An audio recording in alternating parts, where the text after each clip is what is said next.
so we'll get started. Is there any disclosure of pecuniary interest? Jen will make sure they're up. Okay, we'll go on then. We have no public hearings and no delegations. And I will ask that we all put our cell phones on silent. It happens. It happens. Even we do it sometimes. Okay, so I'll go on to question period. Are there any questions about tonight's agenda?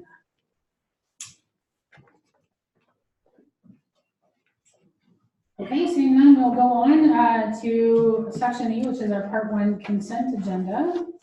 Go ahead.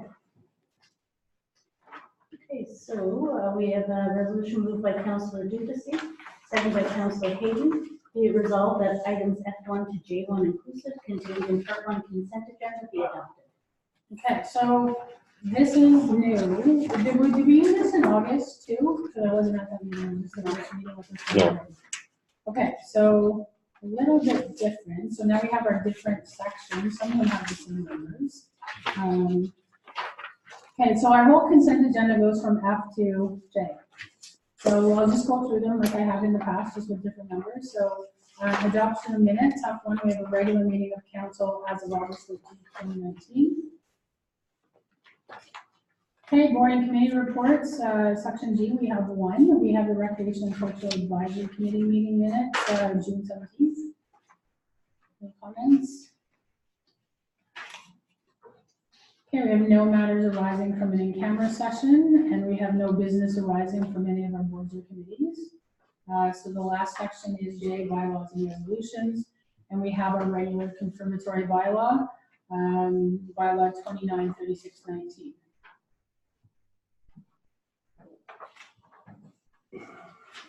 K reports, I'm just going to check K reports. What section would that be? There is none. Would that be reports from departmental reports? Yeah. Would that not normally be in the consent agenda section? Yeah, it is, but there's nothing in it. Okay, that's That's what what- I'm yeah. okay, Jake, okay. Sorry, just checking. Okay, so we have the motion moved by Councilor Duplessis, seconded by Councilor Hayden. All in favor? Okay, that has been carried.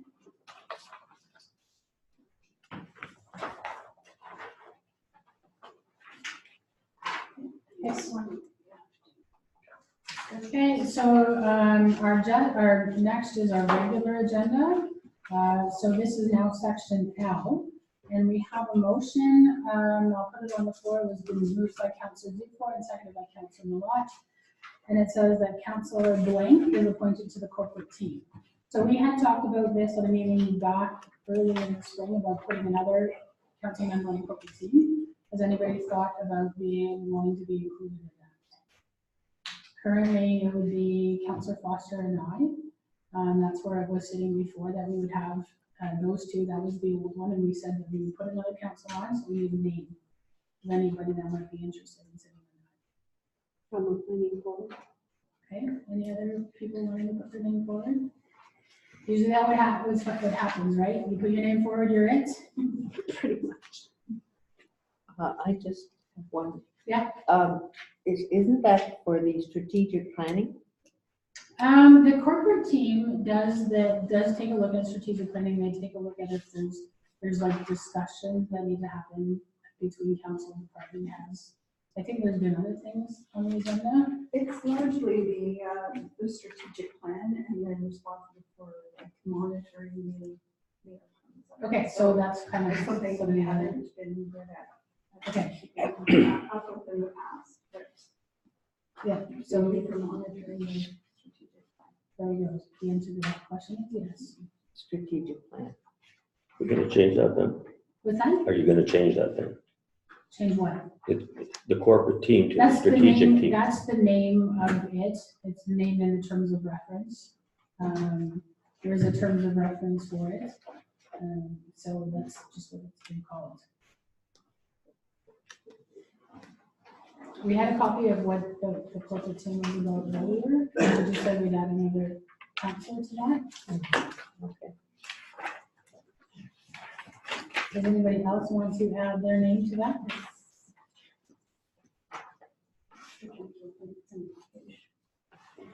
Okay, so there you go. I'm not flipping through with it. So the terms of reference. Page 18. Thank you.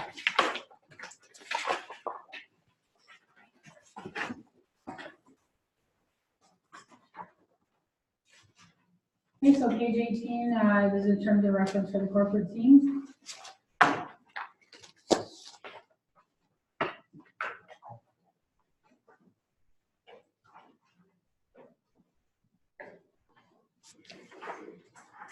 So we can see under the function of that team, it's all three functions related to the strategic planning.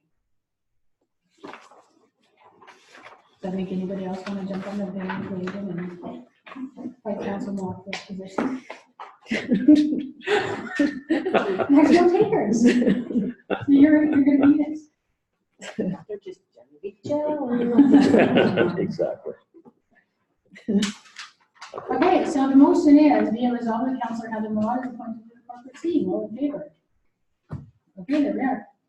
There you go. Simple as that. Thank you. Okay, the next one is one that has come up recently. It is about a council and staff workshop. We know that some of the other stuff that had come out of the work done by Wisher Law, kind of between the transitions of term, talk about some council staff developments, role developments, some joint understanding of where responsibility lies. And I was talking with Fred Dean and Nigel Belchinger, and they do a lot of the training for the Association of Municipalities of Ontario, so AMO. They do a lot of workshops. They do the general council, heads of council training, and they're going to be up in on Manitoulin Island on October 3rd. So they contacted me, Mr. Belchinger contacted me and asked whether we'd be interested in having them come and do a session with our council, and they would be basically willing to cover anything that we want them to cover. And we know that not all of our councillors have had the opportunity to go to the AMO training, or they've had the opportunity, but maybe couldn't make the dates that were available. So they have volunteered to bring that training to us. And it's not something that has been budgeted in terms of the training. So I think we need to consider that, but if we're looking at the cost overall and the value that it provides, I think it's a good idea since they're already going to be in the area. So, What is it, $450 per attendee? I read it, I just, well, it says the cost of it, they don't have a cost for sure, like it would be about $6,000. that's what they said. And then they said per attendee, it would be so much more. No. Four? No. They're saying, if you take that and break it down to how much per attendee, it would be less than $400. Is that what they're saying? Yeah, that's what it says on the Oh, bottom. okay, Yeah. thanks. Yeah. So it's not in addition to that $6,000. Right. It would be basically a per person cost. Okay, thanks. So you need a resolution So for we that? would not need a resolution if it's something that we think we should do. But we can have some discussion before we prepare a resolution for comments, yes. Would this be a all-day event No, it would just be an evening. on YouTube, like Yeah. 4 hours? Yeah, 4 hours. They're looking at, it might even be a little bit more than that. They suggested potentially we could look at a starting time that would be conducive for everybody to make it. And then they would figure out what they need in terms of the time to get through. Potentially supper could be provided if they're going through the supper hour. And the cost of this is quite a bit less than it would normally be because they're tying in all the travel expenses. And then we don't have the travel expenses either, Yeah. right? To send 6 or 7 people individually to sessions, we're bringing them here. I think it's a good thing. I do too. So the 3rd is a Thursday. Would it likely be before or? Well, it would be October 2nd for us. Oh, okay. Because they're gonna be on Manitoulin. on the 3rd. Okay, I just wanted to make sure that, So the 2nd is. The Wednesday.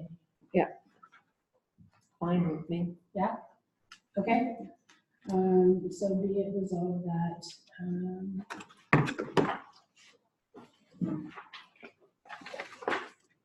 I don't have any other business. Okay, okay.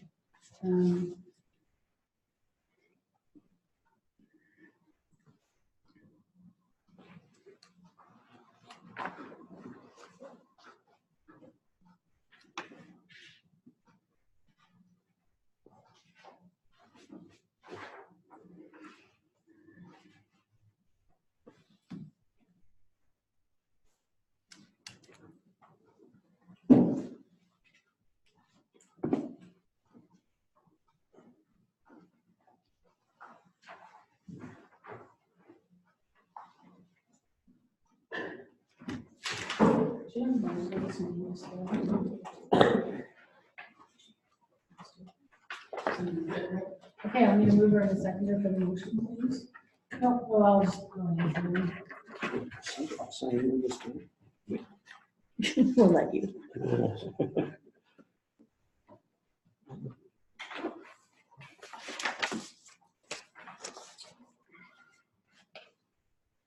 Sorry, Councilor Van Alstyne, I know you do That's call okay. for names. That's fine. Out of practice. Okay, so the motion, moved by Councilor Foster, seconded by Councilor Hayden. It says, be it resolved that Council staff workshop be conducted with Fenton and Nigel Bell Chamber. I suppose they should add it on October 2nd. I'm gonna add that and then ask you both to initial that. So on the second, all in favor? Okay, that motion is carried. I'm just gonna get you an initial because of the, since I forgot these. And it's right. Okay. There you go, thank you. Now we got the regular business that we have, so going on, we have no correspondence for information only. There's a number of informational items listed in your agenda. There's no upcoming conferences or conventions, but some of us have the pleasure of attending anyway. So we're providing the counselor reports and announcements.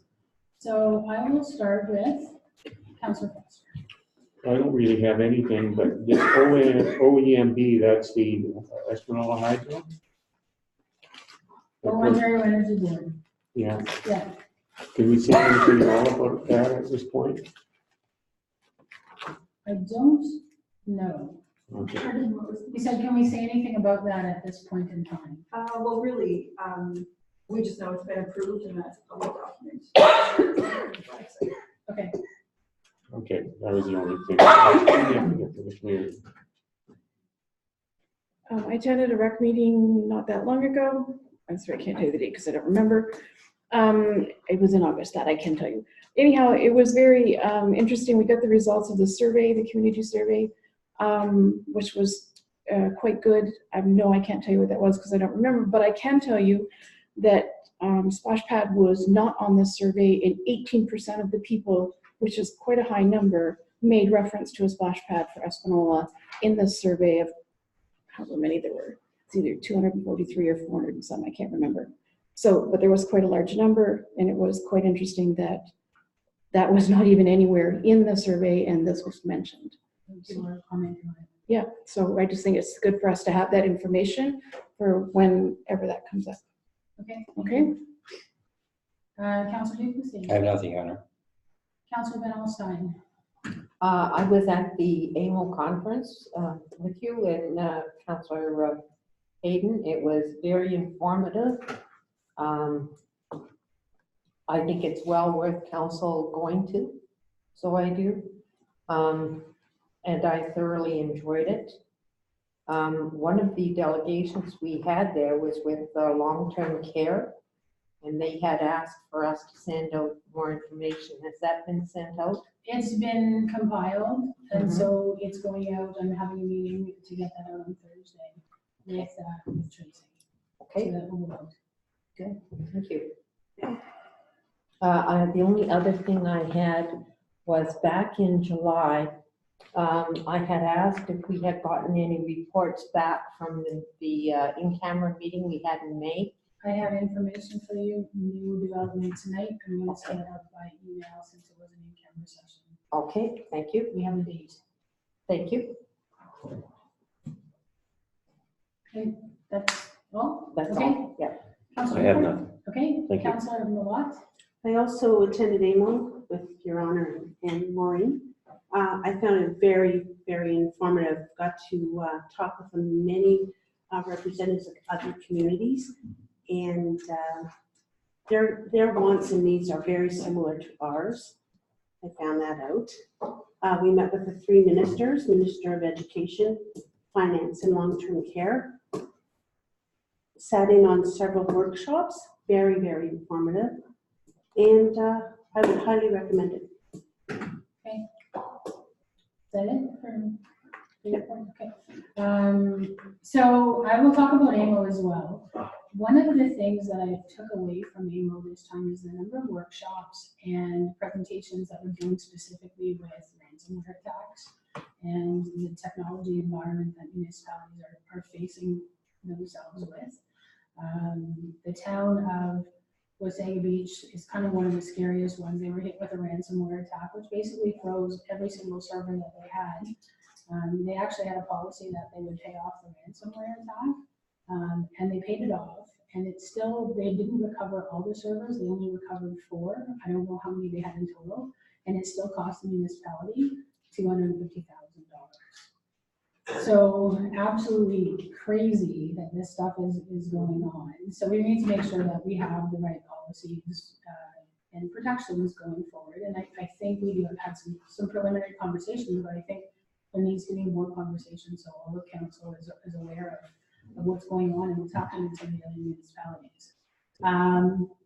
There was 3 delegations that we had, and the timing of those 3 delegations happened to be during some of the concurrent workshops that were going on. The first one was with the Ministry of Finance, and that was very positive.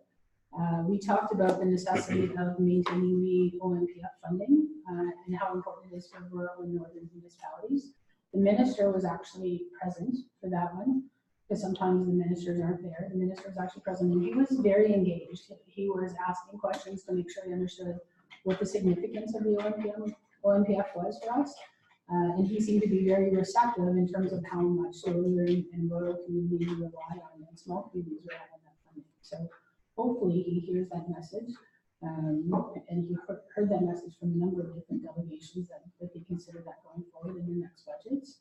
Because it's certainly one funding I don't think we want cut at all. It hurts us badly. The second delegation we had was with the Ministry of Education. The Minister of Education was not present in that one, and I swear that they're all getting younger. We thought maybe the parliamentary assistant was 12. He looked so young. But we were asking, we had talked about the necessity or the province's plan to implement 4 e-learning classes and how that we think it's going to disadvantage people in the north that don't have the same access to broadband services, that don't have Wi-Fi kind of on every street corner and every coffee shop and donut shop, because a lot of our municipalities don't even have coffee shops that they can get Wi-Fi at. I've been doing some research, thank you to Tracy, that's helping out with this in terms of some of our municipalities that actually feed into our school system have no free Wi-Fi anywhere in their municipality. So it becomes really hard when we're looking at that our residents and our students that are trying to go forward. The mandatory e-learning is not beneficial. The parliamentary assistant didn't want to hear that. He just wanted to argue about how great e-learning was. So not sure that was heard, that message was taken well, but I'm in the middle of preparing that report that's going to go to the ministry that just outlines what the position is in terms of e-learning and access to broadband in the north. And as was alluded to, the third one was the Minister of Long-Term Care. The ask has been continuous. It was, we asked in January at a delegation at Roma, and then we're asking again, saying we are under service for long-term care beds in the Espanola area and with all of our feeder municipalities. So we are asking when the government is putting in new long-term care beds, they consider our facility that we have here. And so we are serviced at an appropriate level for our population. I have a question here. Last year when I went down, we talked about long-term care, and part of the problem with the hospital here is that the hospital operation, it was supporting the nursing home to the tune of almost $500,000 a year. And the lab that was here, that's at the hospital, okay, that services is providing virtually a free service for a lot of people. And they were looking at last year we requested, they looked seriously at maybe allowing the lab to charge for their service, okay? Because if the hospital stopped supporting that, they would have to get a lab of some sort there to do it, and it would cost them many times more than what the hospital was doing for it there now. And I was wondering if any of that came around, if they made any improvements to the funding formula for the hospital at all. They have not, to my Okay. knowledge.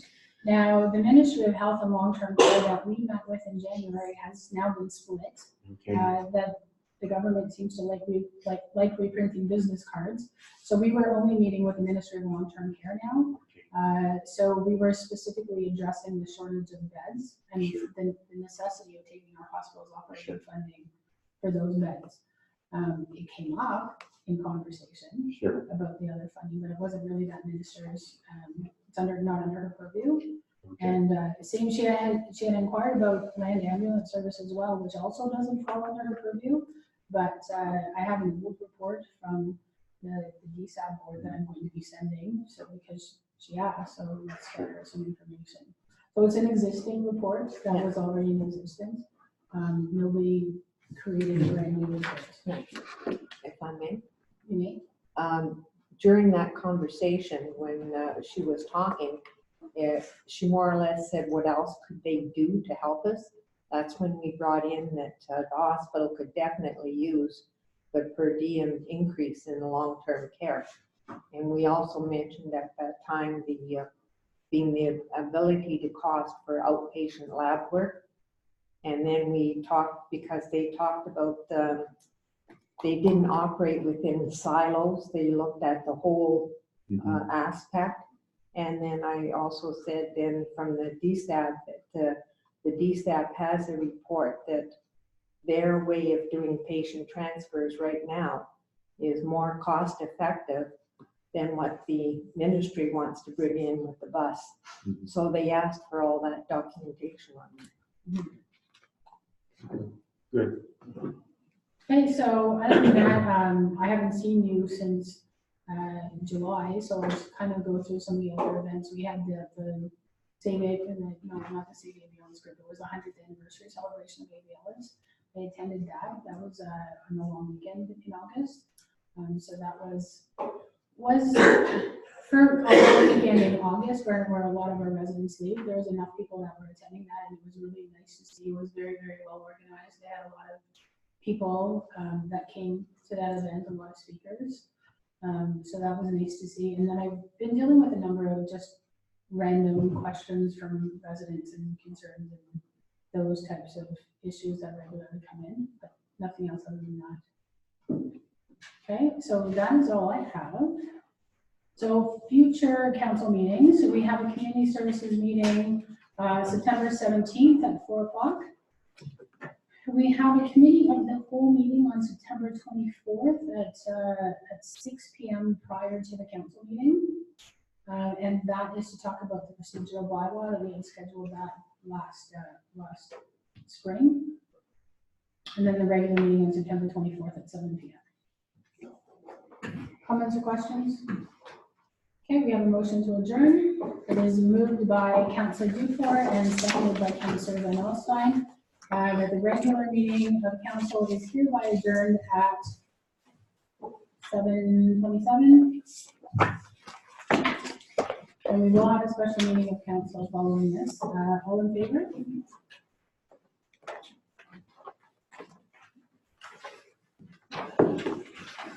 The committee of the whole meeting is